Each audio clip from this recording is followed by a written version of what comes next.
So really powerful stuff here.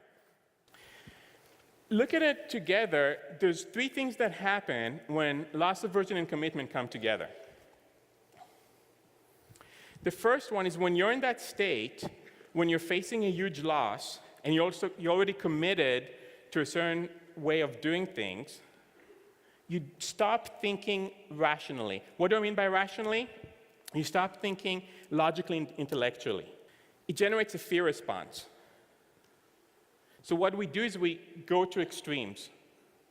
Either we say, we're going to do everything we can to dig ourselves out of the hole, or we're just going to keep fighting it and fighting it until we win. And we take drastic measures. We do things that normally we wouldn't do just to escape that fate. But we don't realize that we're doing it, right? It's not like those people are saying, oh, I'm going to take drastic measures now. But just that we don't realize how powerful those undercurrents, psychological undercurrents are of when loss aversion and commitment come together. Without realizing it, we take drastic measures. Imagine you're in a room, and you're in a room by yourself, and an experimenter comes to you and tells you, we're going to give you $10. In the other room, there's somebody else that you don't know.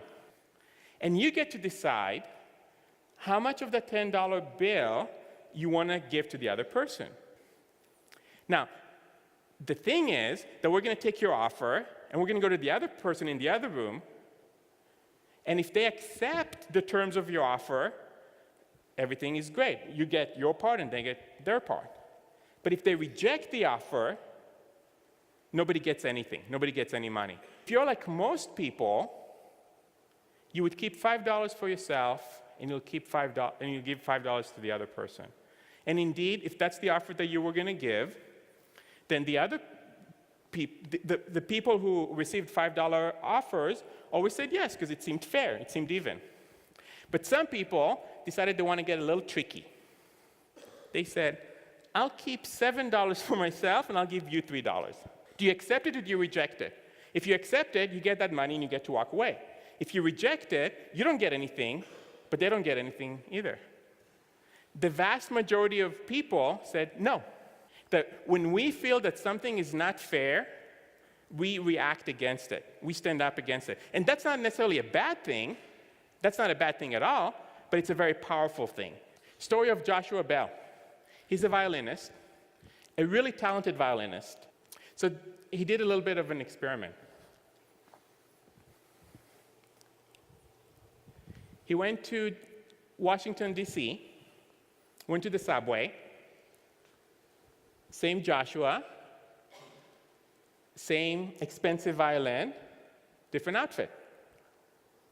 And he said, what if I play whatever I play in the concert? How will people react?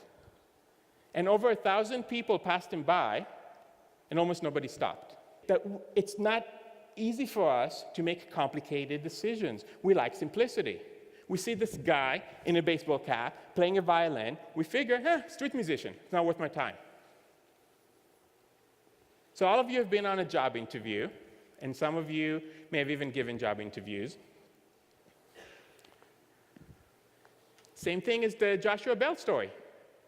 You have somebody in front of you, you try to figure out really quickly whether this person is just a street musician or whether they have real talent. And here are the top 10 questions that people get asked during a job interview. And I talked to a researcher, a psychologist, who actually studies this stuff. And he said, you know what, out of all those questions, they all stink. Scientifically, they give you very little information about the candidate. But there's one question that's better than all the rest. And out of curiosity, I wonder how many of you picked number 6, which is the only one that's left, as the best question.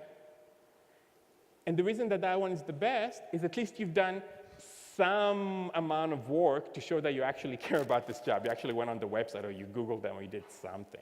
And I think that goes back to the theme of what I'm talking about tonight, is that we try to diagnose important elements, important decisions, in ways that are not really the best way. But as human beings, we don't like ambiguity, we don't like complexity, we like simplicity, which is fun, but it can also get us into a lot of trouble.